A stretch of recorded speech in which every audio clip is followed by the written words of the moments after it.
Thank you so much. It's absolutely wonderful to be here this morning. I think this is actually, I've been a GDE for about 9 years at this point. I think this is the first actual Google event I've properly spoken at, so got there. Morning, everyone. My name's Nash. My clicker is turned off. Good stuff. That's also excellent. My name's Nash. I'm a developer relations engineer at a company called DataStax. DataStax, if you don't know, is the home of a vector database called AstroDB, and we're also building kind of a platform for building AI applications on. So we also have like a visual builder, which is honestly, I think, very cool and very fun to work with.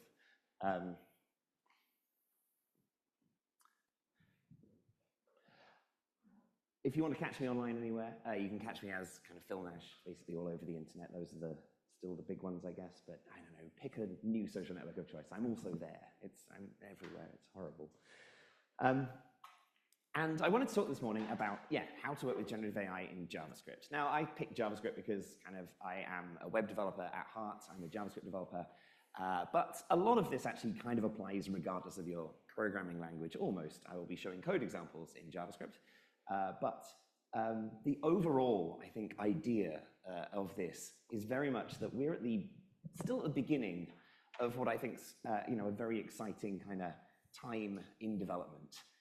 We've never worked with these kind of tools before, tools that can do such kind of interesting things. And being able to take that and apply it to our work, apply it to the way that we write code and the way that we write applications is just genuinely very exciting.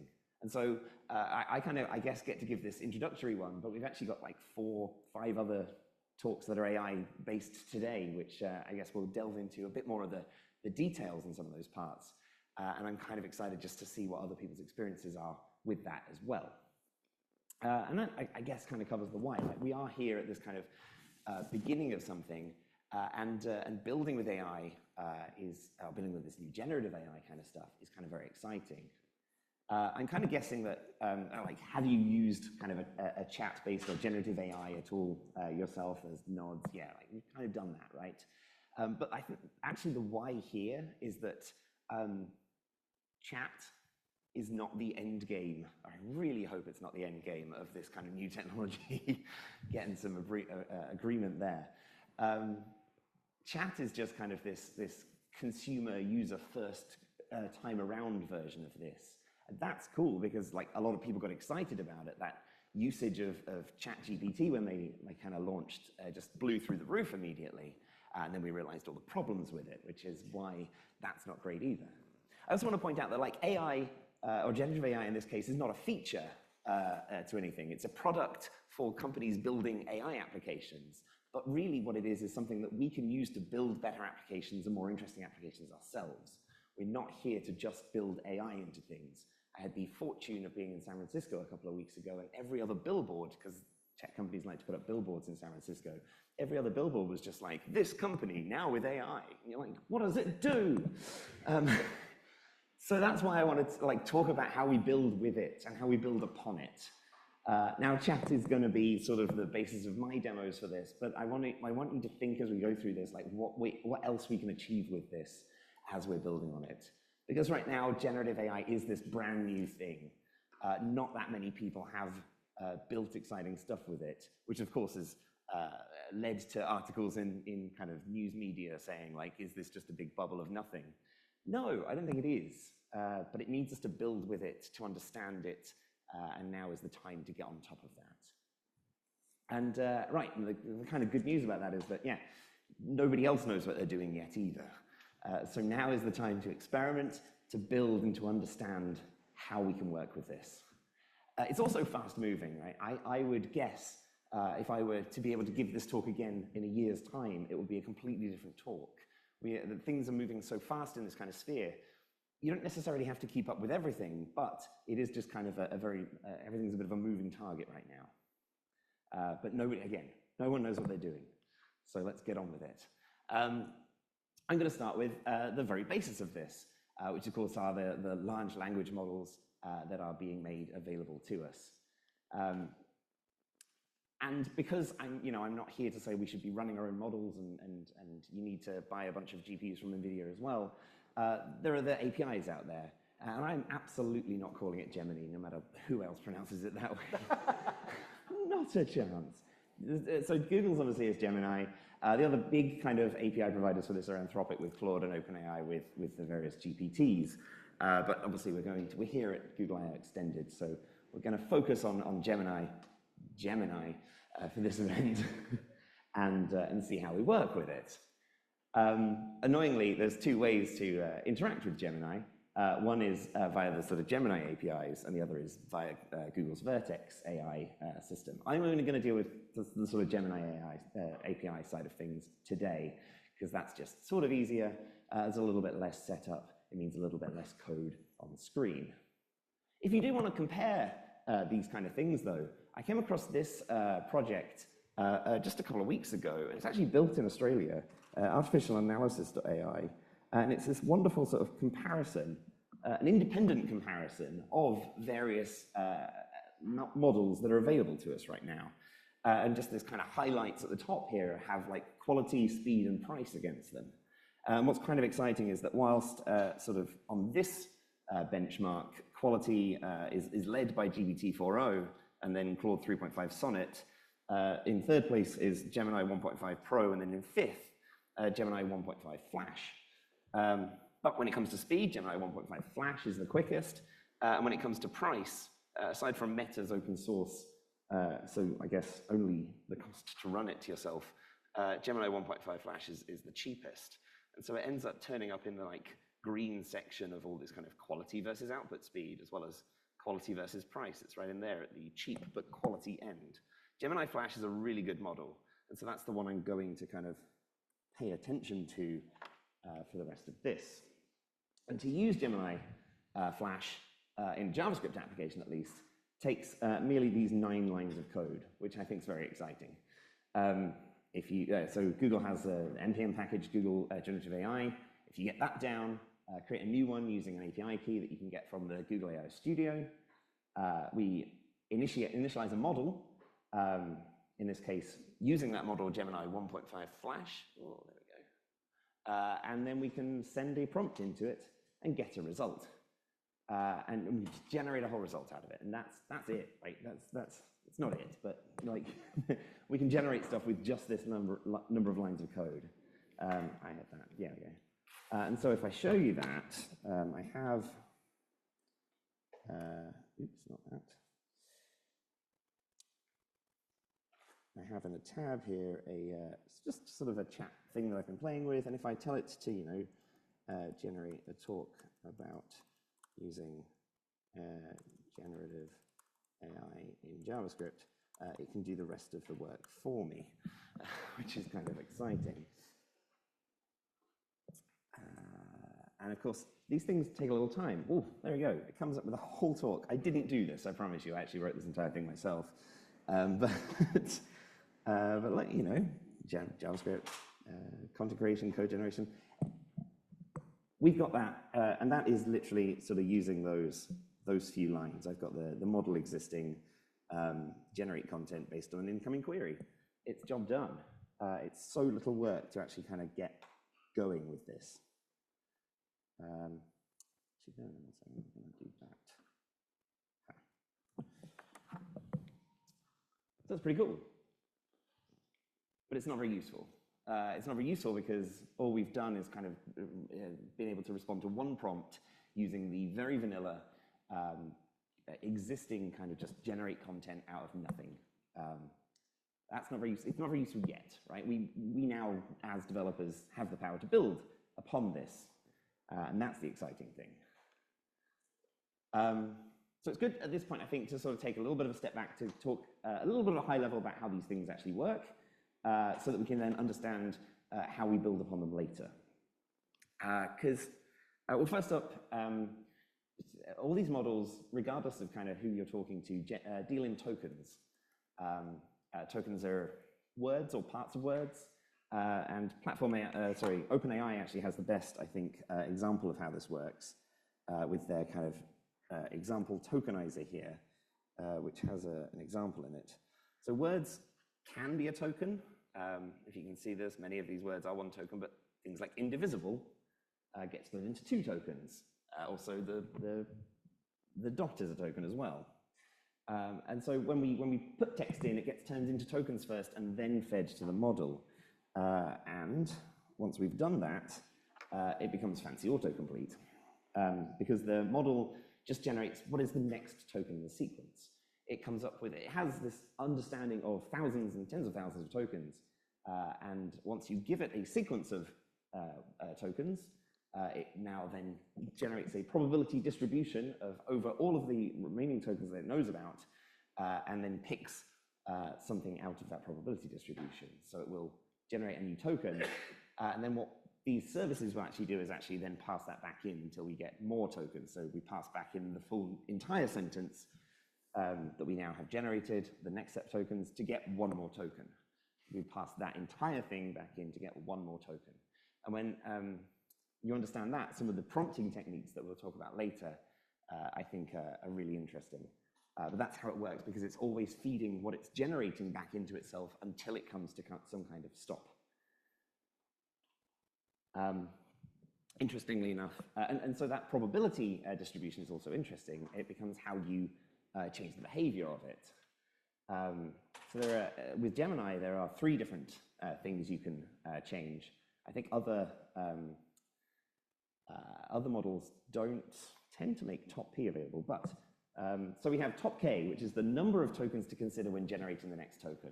So rather than considering all potential tokens, we can limit that to a smaller set of tokens, the more probable tokens. Top P is actually limiting the level of probability of the amount of tokens. And so by default, it's sort of 0.95. So rather than generating literally every single token it can think of, it takes the top 95% of them, which is probably, it's probably a long tail kind of thing, given how sentences normally work. And so you can reduce the top K in order to reduce the number of available tokens. We can reduce the top P, which will also reduce the number of available tokens, but based on the kind of cumulative probability of that. And then finally, the temperature is the randomness in selecting those tokens. And so you can make these, people talk about these things being non-determinative, but you can actually make it determinative. If you turn that top K down to 1, you only get the next token it always thinks is the most probable next token. If you turn the temperature down to 0, it will always pick the most popular token. But of course, that makes it quite boring. The top P is a bit more fuzzy than that. You could say, I want only the top 0.1% of tokens, and you might get no tokens, I guess, or you might get a few. This is something that's worth playing around with if you try and build with these things, just because getting that kind of different outputs out of them is interesting. I've been told that you shouldn't change top K and temperature at the same time, just change one or the other, but play around with it. It's making the rules here. But if you are these things are creative things. If you turn the temperature up, if you don't restrict those potential next tokens, that's where we get the creativity out of a model like this. If you want it to be factual, and I really should have put that in quotes because it's less factual and more determinative, you should be keeping that temperature down or restricting those tokens so that it is less creative and just coming up with the most likely thing that should be the next token.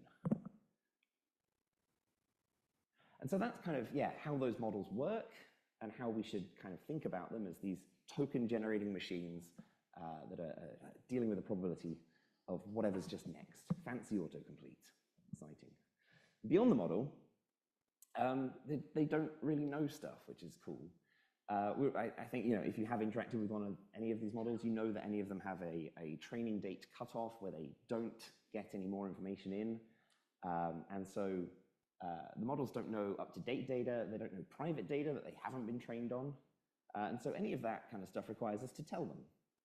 As developers, even as users, we need to tell them stuff in order to help them help us.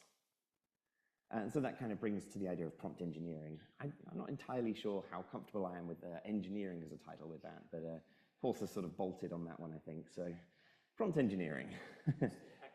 Sorry? Instead of using the word hacking. Yeah, prompt hacking. Right, there we go. It's just trying to talk a model into doing things you want it to, really. Prompt persuasion, model persuasion. Just do it already. Exactly. Because like, if you've ever used it, the first thing you've probably done is a zero-shot prompt where you would ask it something and it comes back with something for you. All of these responses are from prompts I gave to Gemini whilst building these talks. And so if you ask it to tell you a story about a friendly goblin, it comes up with the name Grobnar, which is wonderful. Not my typical goblin name, but Grobnar was not your typical goblin. I like that. But it can be a bit more factual, right? If you ask it what the capital of France is, it will tell you it's Paris, and that's cool. I appreciate that. Actually, interestingly, on the story front, for some reason, Gemini, if you ask it a once upon a time story or a fairy story kind of thing like that, it will almost always call the character Elara. I don't know why. It feels like they've hard-coded that in.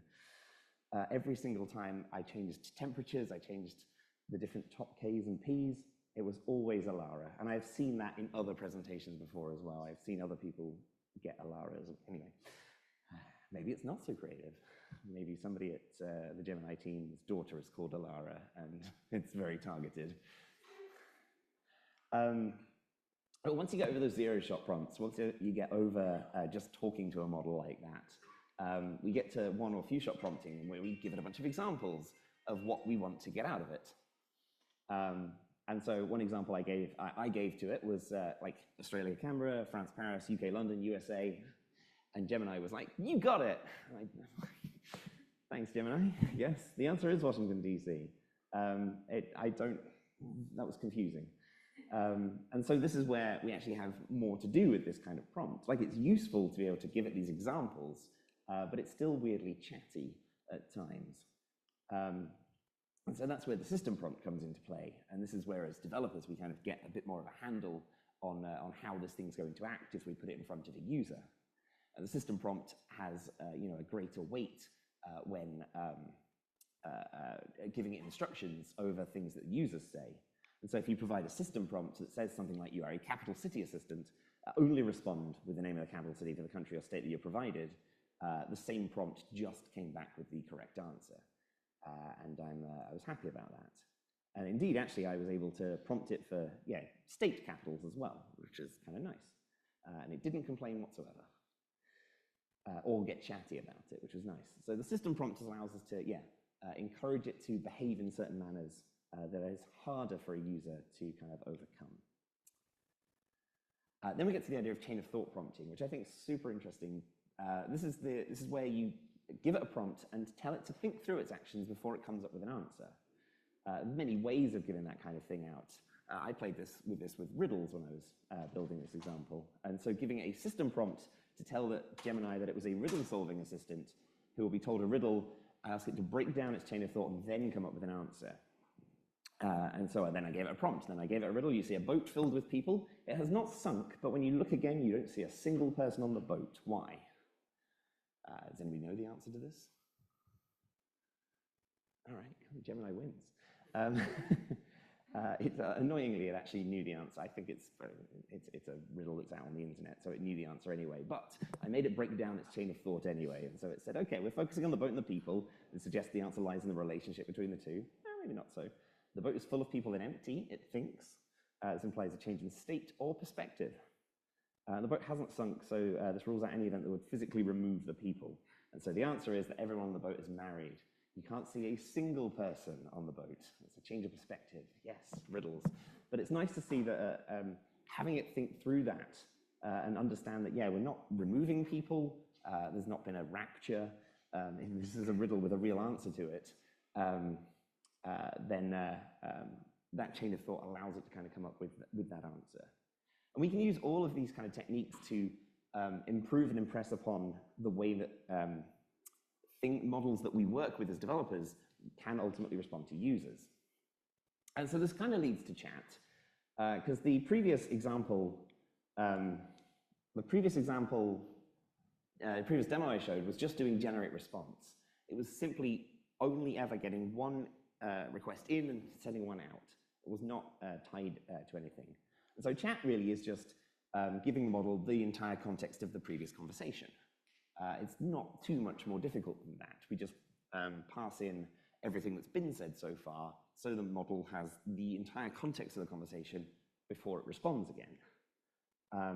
Although Google, in their JavaScript library, does make it available as kind of a bit of a helper. I will point out, I meant to point that at the start. This library will run in the browser if that's where you want to run it. Just don't ever deploy that because your API key is required for it. But it will run if that's where you like to do your playing around with stuff. But yeah, so this library gives you a model, and you can call start chat on it. And that gives you a chat session. And that config can include any history in a chat before, or indeed the system prompt. And then whilst you get user input from somewhere, you can send a message to that. You can send a message to the chat, and it will include all that previous context in order to provide the next result. And so if I go back to the demo, which is over here, go back to my original chat. In this case, this was the first thing I asked it, so I can just say, what were we just talking about? And because this is not a chat version, it doesn't know. Cool, each is a new interaction for me, thanks. But if I head to the code and just check out part 2, this is where I've now implemented the chat. And so now we've created a bot here. It's got no system prompt right now. That's kind of that empty string. And this is any existing messages. I'm saving messages in a session in this particular case in order to feed them back in.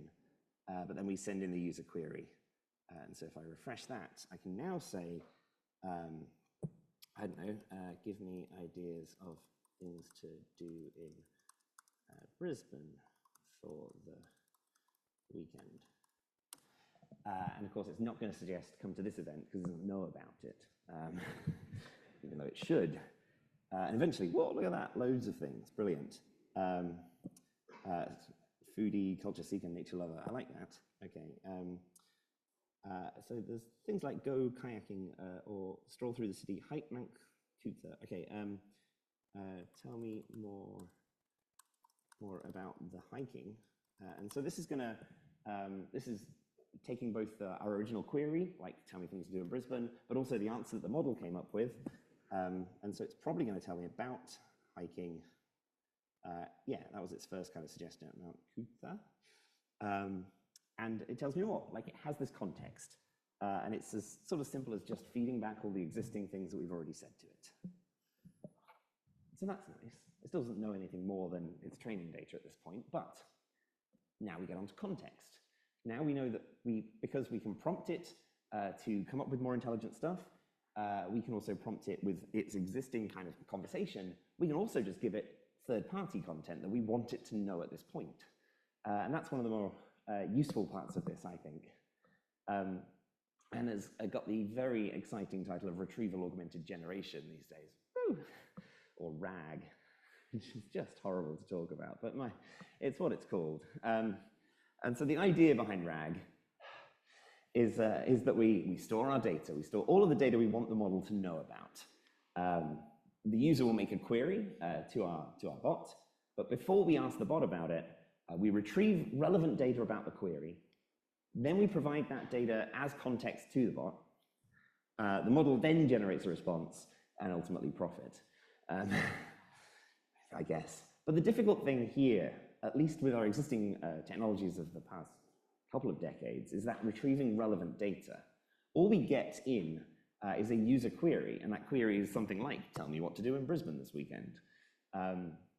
And so our normal ways of storing and searching data, sort of keyword searches and other things like that, don't work so well here, because we need to search by meaning, which is, it's actually sometimes, it turns out it's easier than it sounds, but like, it's because a lot of people have done a lot of work on it. It brings us to vector search. You might have heard a bit about vector databases kind of growing a lot recently, and that is because vector search is what's important here. And the idea here is that we can actually, there are a bunch of models out there that allow you to turn text, turn content, not just text, it can be other forms of media as well, but I'm just talking about text for today, turn that text into an idea of meaning, a meaning that a computer then can then handle. So ultimately it's a big long list of numbers, and that number is a point or a vector in a multi-dimensional space. That's really hard to look at. So if I take it down to 2 dimensions, it's much easier to kind of consider. If we have these 3 data points in this 2-dimensional spot, and you wanted to find things that were similar to them, to the most similar kind of here, you'd probably pick the ones that were like closest together. Oh, I've got a thing there. Those two are like closest together in terms of a space. But that's not exactly how vectors work, because vectors are about meaning. And vectors are indeed not just a point, but actually a direction with a magnitude. A direction from the point 0, 0 in your space to the point where the vector points to. Similarity of vectors actually goes on to more about the angle between them than it does how close they are. This is calculated via cosine similarity normally. I'm not going to go into that today, but like when we look at it like this, we can actually see that the two, this one over here and this one at the bottom, both point in the same direction.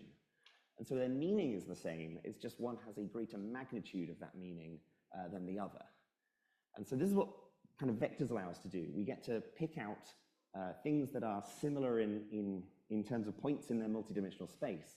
And that point is created by a machine learning model that is also used to help train the large language models that we actually end up with by generating these, taking text and coming out with a vector that embeds the meaning of that text.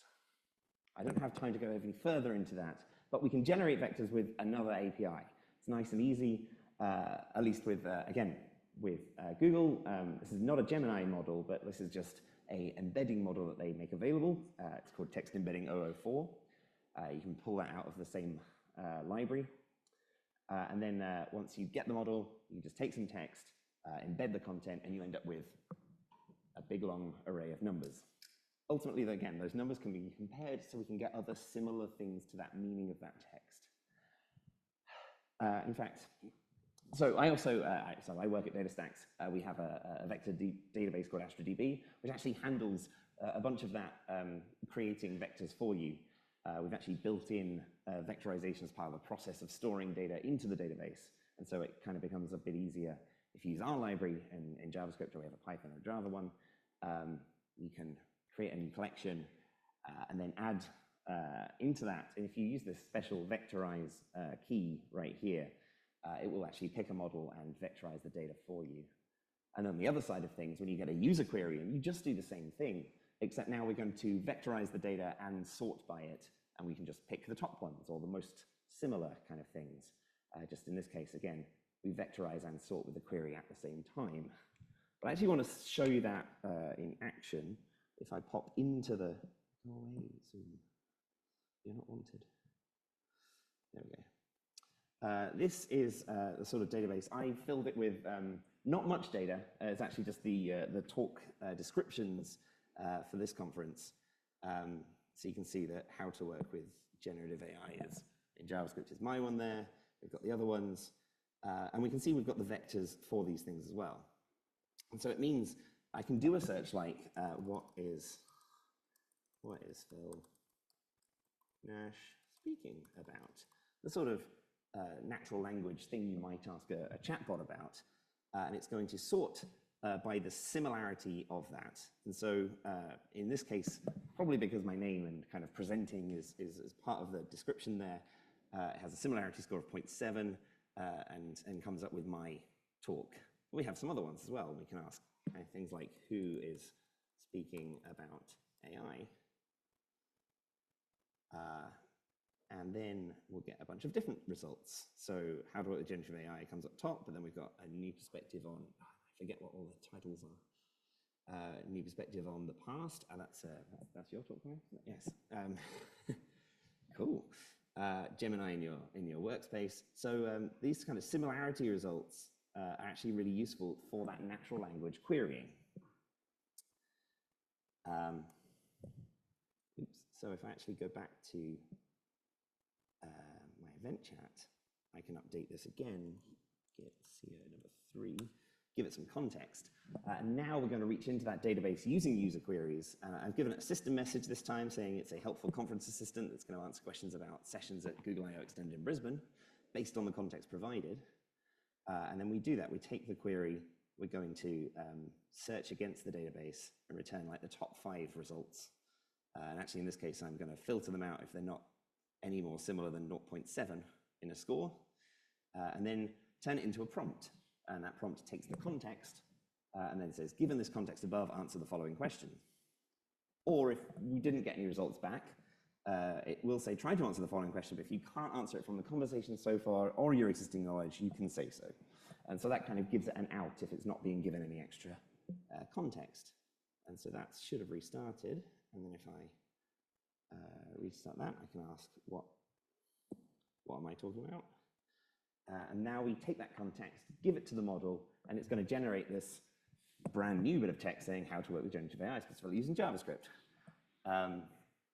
Yes, we don't need to learn complex fields like linear algebra or Python. Good stuff. And I can ask who else is speaking about AI. And it should give me a nice list of the other talks coming up as well. There we go. Derek, and yeah, we've got Peter. Besides Nash, we've got these other 4. Yeah, cool. Brilliant. And so that's giving the bot context along with everything else. On to user experience of these things. The annoying thing about that demo I've been dealing with is that it's slow. It takes a while for it to come back, and maybe that makes it look like a human person typing and taking their time. But waiting kind of multiple seconds to, especially because we're going to a database and then we're feeding a bunch more tokens back to the model, it takes its time. Even though Gemini Flash is actually pretty fast, in general, these things are slow compared to APIs and other things that we like to use. And so that's where the user experience has to be kind of updated. And that's where we get to streaming responses. Most of these models are capable, particularly Gemini models, but other ones as well, are capable of streaming a response back to us. So as each token is generated in that autocomplete that we talked about earlier, we can start spitting bits of that out back as a result to us. And then if this is on the kind of server side, let's have a look at that. We can use a chat and use send messages stream, or there is a generate content stream if you don't want to do it as part of a chat. We can then use this kind of for await loop, which will keep kind of waiting for things to come out the stream and then, in this case, logging it. We can do that on the front end as well, which is cool. And I think one of the things I really like about that is about new web APIs is that Fetch, not that new these days, but Fetch is fully capable of streaming a response back as well as kind of just generating a full response in one go. I know every time I use Fetch, I tend to just kind of, you get the response and then you call await response.json and that just gives you a full response. In this case, if we were getting a text response back that's just coming in chunks, we fetch as normal, and then we use a text decoder because these responses are coming back in a binary format, and then we can do the same for await loop over the response body, and as long as we decode each of those chunks as they come in, we can do something with them. And so if I go and update my demo again, this now changes to use the send message stream from Gemini. And when we get some text, we are immediately sending it. This is an express server, so sending that as part of the response up until we run out of them, and then we end the response there. And so then on the front end, and this is, I'm really pleased that my entire chat app has a solid 66 lines of JavaScript in order to make it work, and a markdown formatter. But we take that normal fetch, and then we take a text decoder, and then for each chunk of text that comes out of the body of the response, we decode it and render it to the page. And that just gives us a much better experience. So I'm just going to ask the same thing. What am I talking about? And we'll see the response comes back and sort of chunks onto the page as it's generated. Let's see if it can do the full generator talk thing. Well, look at it. Just keep them coming back with stuff. So considering the user experience, these models are slow, but we can stream things to the page, and modern web APIs allow that to be easy to actually handle, which I think is very cool. Then there's some extras, like this is stuff I don't have the time to spend much on, but there are extra things that are now fun to deal with as well. So there are extra libraries. Like I've done things as sort of vanilla as possible, especially in my demo there, using kind of just Express, the Google library for talking to Gemini, and yeah, native JavaScript on the front end, no frameworks or anything. But if you do want to use a framework, Vercel has done a lot of work on their AI SDK.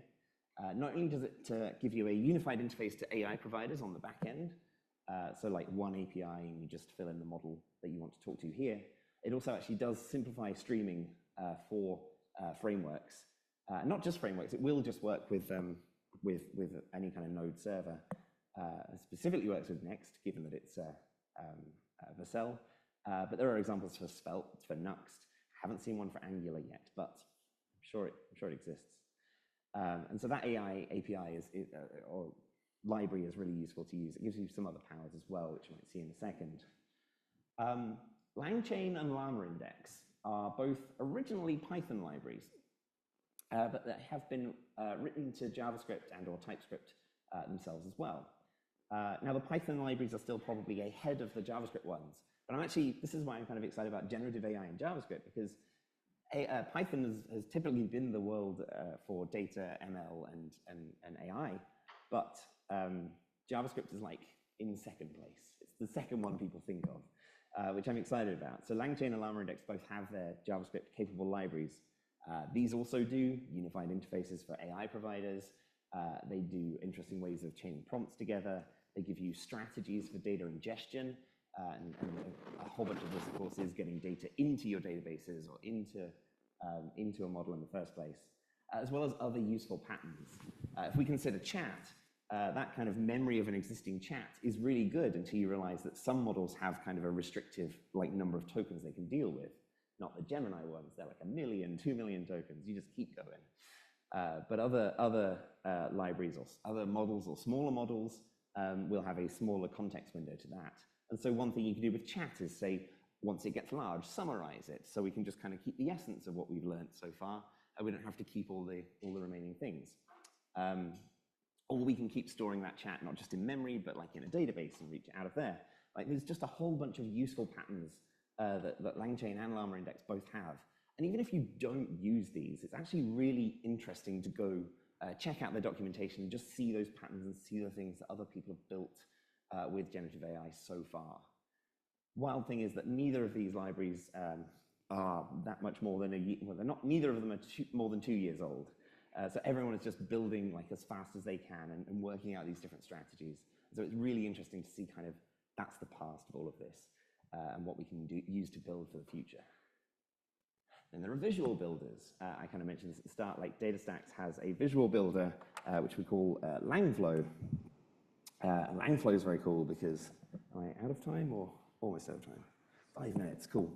That's cool, I am wrapping up. LangFlow is actually built on top of LangChain and allows you to kind of build a drag and drop interface into dealing with generative AI. It is all open source, so it's free to use. And so this kind of example here is a bit of a RAG flow where you take chat input, you embed that chat input, you search in the database, you turn it into a prompt, you send that prompt to a model. We've got a bunch of models on the side here, so we can actually bring out Google's ones, for example, and just change the little hooks and things like that, eventually getting an output. This particular model is hooked up to a database full of movie descriptions, and so you can do things like ask for show me movies about scary monsters. It's not normally a thing you can search for. You can't search for that in Netflix, at least, anyway.